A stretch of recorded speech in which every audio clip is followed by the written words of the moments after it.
The legal industry is undergoing a technological revolution, and in the past several years, legal tech has exploded into a $400 billion market. Today's event is showcasing 30-plus tech companies talking about the latest and greatest in legal tech. The original vision of Tech Show, you have to wonder whether or not we've met it. Access to justice is really a cruel joke in this country.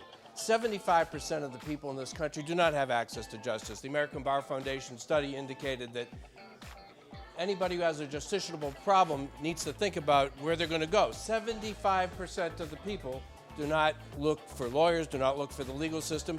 That's a mess. And one of the problems that we have is because the focus of legal tech in the last 30 years has been on the lawyer, and that's the mistake.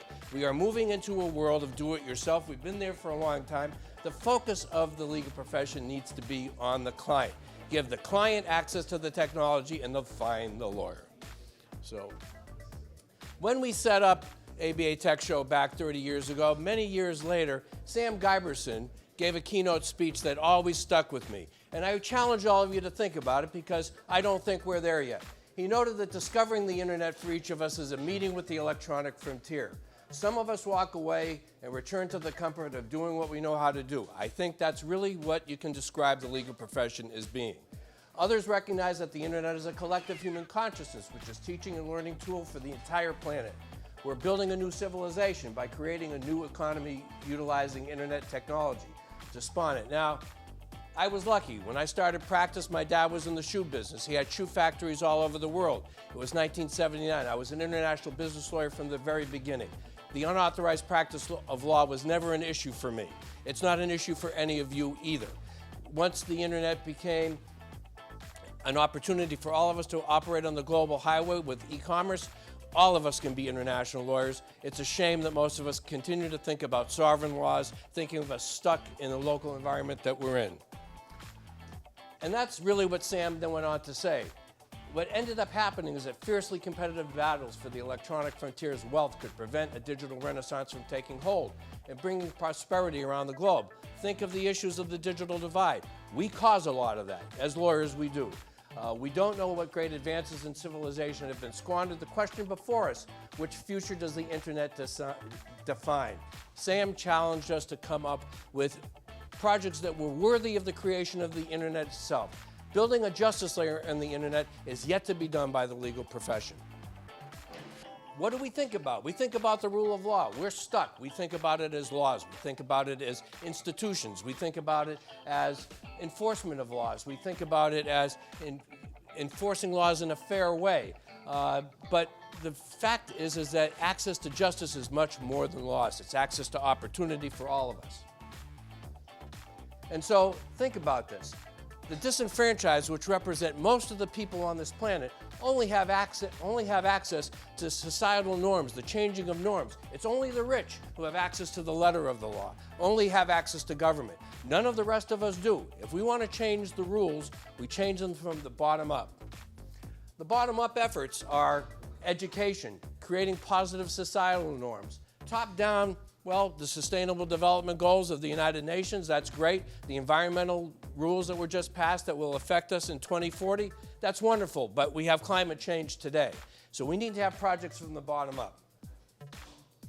So the concept that we came up with 8 years ago, I set up P-Stones as a project of the Internet Bar Organization, which I started in 2005.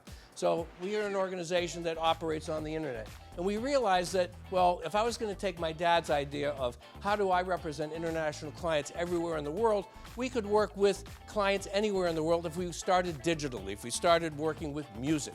And so we went to Haiti. Now, I'll just say very quickly at the end that I spoke with Juanito today. Juanito was a kid living in Port-au-Prince, Haiti, after the earthquake, and he took and participated in a contest that we created. We went and did American Idol in Haiti. We called it Haiti Sings. We sent young people down there. They found music anywhere in the world. I don't care whether you're in the favelas of Brazil or whether you're in Port-au-Prince, Haiti.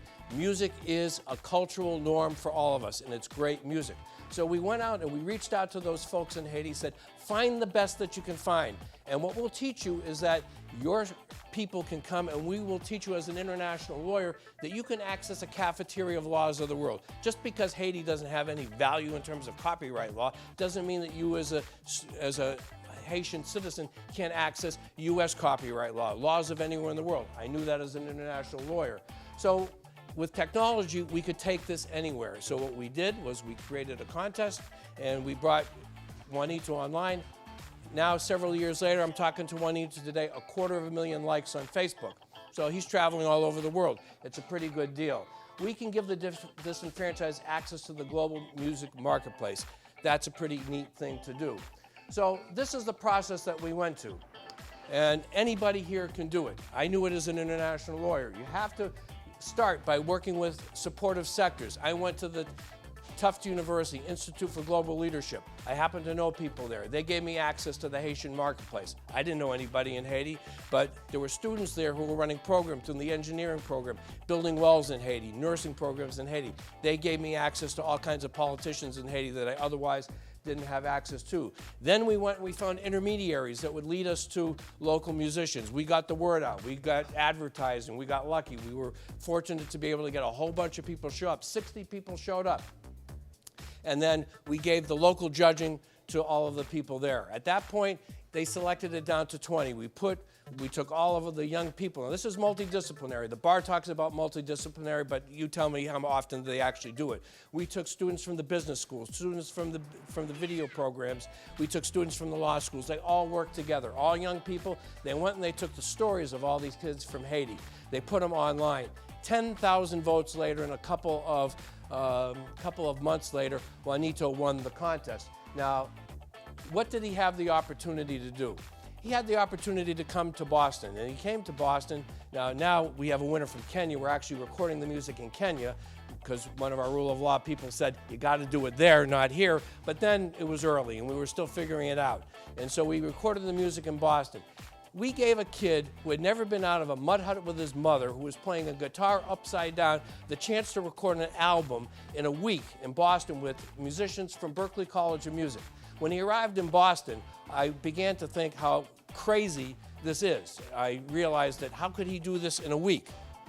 Well, a week later, 13 songs later, the professional musicians came up to me and said he had it all in his head.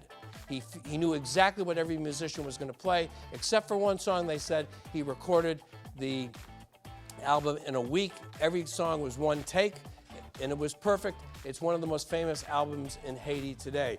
The most exciting part for me is getting into a cab in New York and hearing a cab driver from Haiti singing Juanito's music. It's pretty amazing stuff. The digital marketplace, of course, is where we started, but now what we're looking at is something even bigger than that. Think of it this way. We're talking about changing the world, and we're looking at a client focus. Now, the client focus at this point, we all say, teach a person how to fish and they can eat for a lifetime. But what if Juanito and his people could teach the world a new way to fish? We are actually going to create a music festival right now where fair trade music is going to be the model that they're going to create. They're going to show it to the world. How powerful is that? Now, why Haiti? Well, it's pretty simple. When you're an international lawyer, you certainly don't want to start in a country like the United States where you have to deal with BMI and ASCAP and all of the laws that are going to stop you from doing anything. You want to go to a country where the laws are going to do nothing to stop you, and you want to give the artist the chance to say, this is what's of value to me. These are the intermediaries that matter to me. And that's where we're going to go, and we're going to create new profit models, and then we'll have innovative justice as an opportunity. So this is where we are. I mean, we've been in Afghanistan, the West Bank, Ghana, Haiti, the Sudan. We've been in Kenya. We've been in Brazil. It's pretty exciting stuff. The last thing that I'll say is one of the more exciting moments for me when I think about all this, because the World Justice Project funded our project to begin with, was when the kids from Recife, Brazil arrived in Vienna. And they came from a favela, one of the worst places in Recife, where they had to buy all their clothes to be able to perform in front of the 300 people in the Hotel Intercontinental Ballroom, a hip-hop performance. That night they didn't sleep. That night they went through all of Vienna to perform in every hip-hop audience that they could find. When they went back to Recife, they were invited out of the favela to the Carnival. They're famous artists these days. There's opportunities here for all of us as lawyers if we think globally. We have to reach out to the client, enable opportunities, and stop saying the billable hour is going to stop us. We were talking about this in 1989. What we really have to do is focus on the client, access justice for all of them. They'll find us if we're ready. Thank you very much. Technology has impacted every branch of the legal industry. I'm Heidi Kurzeka for Advisor TV, and this has been Breaking News.